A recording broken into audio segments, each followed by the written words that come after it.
Students, today we will start with chapter number 2 of Unit 1, Structure of Chromosomes, Cell Cycle and Cell Division. Cell division is one of the most fundamental characteristics of life.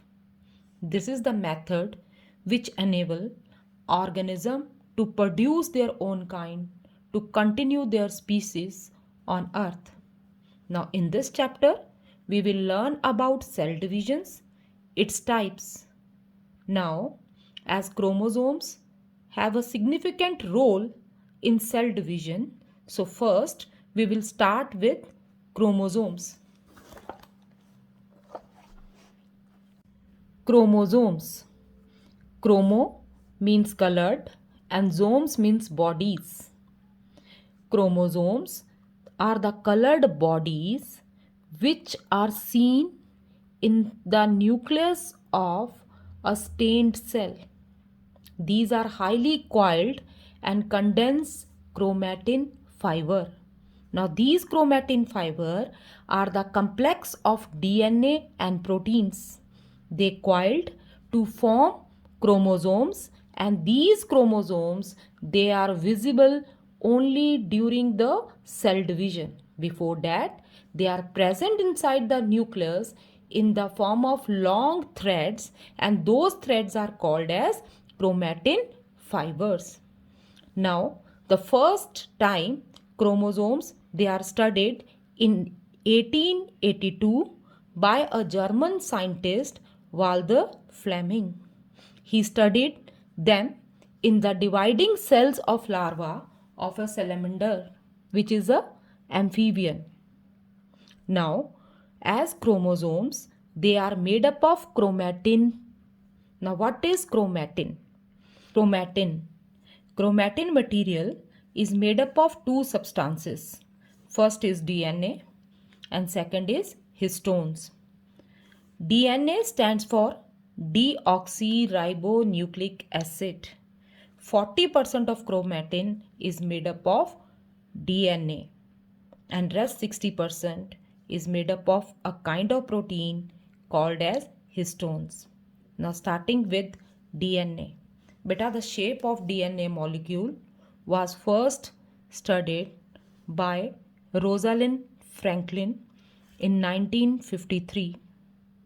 But the structure of DNA, that is double-stranded helical structure of DNA, was studied in the same year, that is in 1953, by other two scientists, Watson and Crick.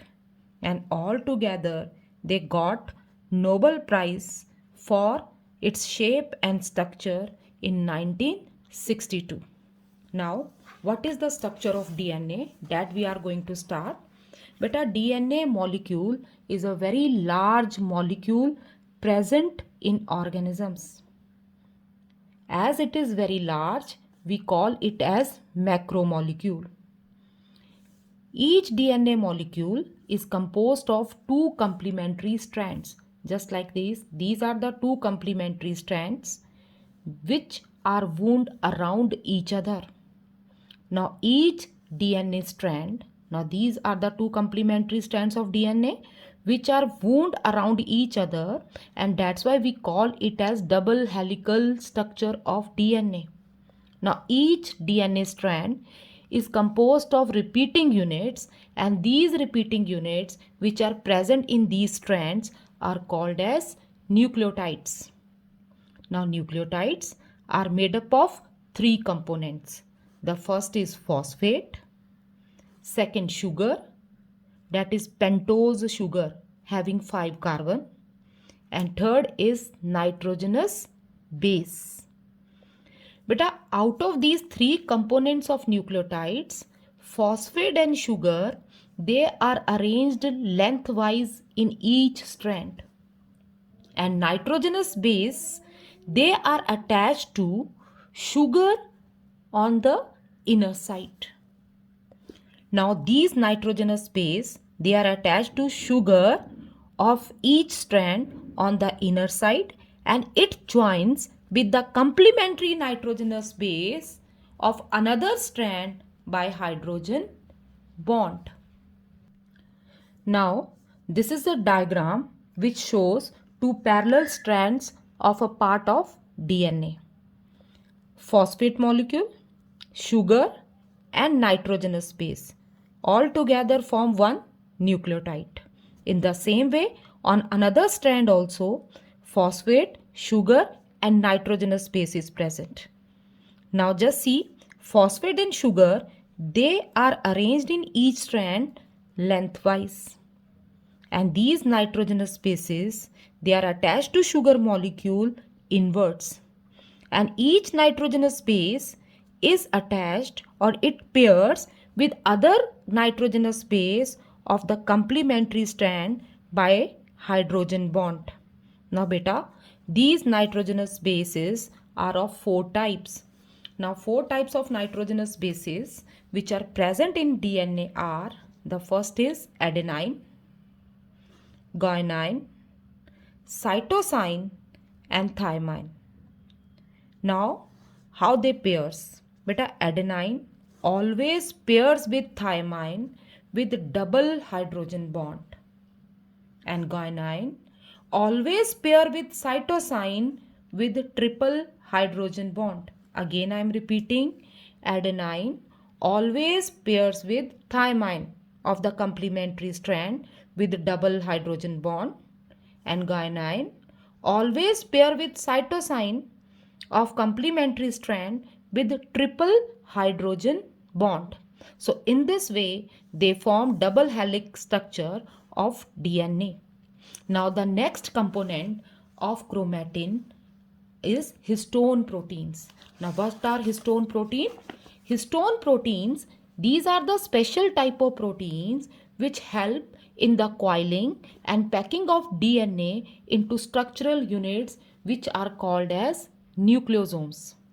Beta, 8 histone molecules wrapped by DNA strand, they form one nucleosome.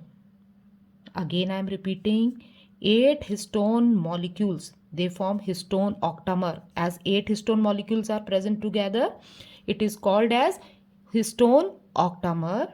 It is wrapped by one or two loops of DNA and together they form nucleosome. Such millions of nucleosomes are present and they are coiled and supercoiled to form chromatin fiber. Now these chromatin fiber, they only condense during cell division to form chromosomes. Beta, the size of nucleus is very small.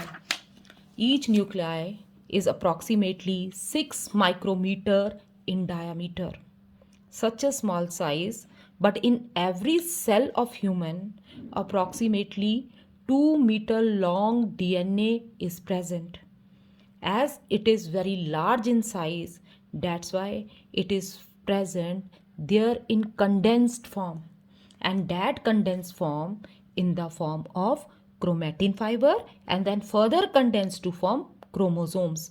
Here one diagram is given in your book representing how this chromatin fiber is formed and how they condense to form chromosomes. Just see, this is DNA. 8 histone molecules, they form core. Now this core histone octamer is wrapped by DNA strand to form nucleosome. Now such millions of nucleosomes are there. They coiled, then supercoiled to form chromatin fiber. And the same chromatin fiber during cell division, it condenses to form chromosomes which take part in cell division. Now after this we are going to start with structure of chromosome. Beta, each chromosome in its condensed form as visible during the start of the cell division, it consists of two sister chromatids which are joined at one point, and that point is called as centromere. Now this is the structure of chromosome. During cell division, at the starting of the cell division, chromosomes appear like this. Two sister chromatids, these are the chromatids and they are joined at one point. that point of attachments of these two chromatids is called as centromere. As these two chromatids, they are identical to each other, they are the part of same chromosome, so we call them as sister chromatids. Now this centromere is the point of attachment of two sister chromatids of a chromosome. Not only this centromere also help in the attachment of spindle fiber during cell division to hold chromosomes in proper position. Now, according to the location of this centromere, chromosomes are of four types. First is metacentric. Metacentric means the centromere is present at exact center of the chromatids. So that if this centromere it is present at the center of two chromatids, that is called as metacentric chromosomes. If this centromere is towards not at the center but slightly away from the center, we call that type of chromosomes as submetacentric. Now the third category, that is acrocentric. Now if this centromere is towards the terminal end of one side of chromatids, we call them as acrocentric. And if centromere is present at terminal end like this, that type of chromosomes are called as telocentric. So after this, now these chromosomes they carry genes, and each gene in on the surface of the chromosomes they are responsible for the features which are present in organisms. Now these genes they are the segments of DNA that encode for a particular proteins which express in the form of some particular features of the human body. Genes, they are present on the surface of chromosomes only. Each gene encode for a specific protein, and together they are responsible for specific features present in human body. So this is all about genes. Now next we will start with need for new cells, need for cell division.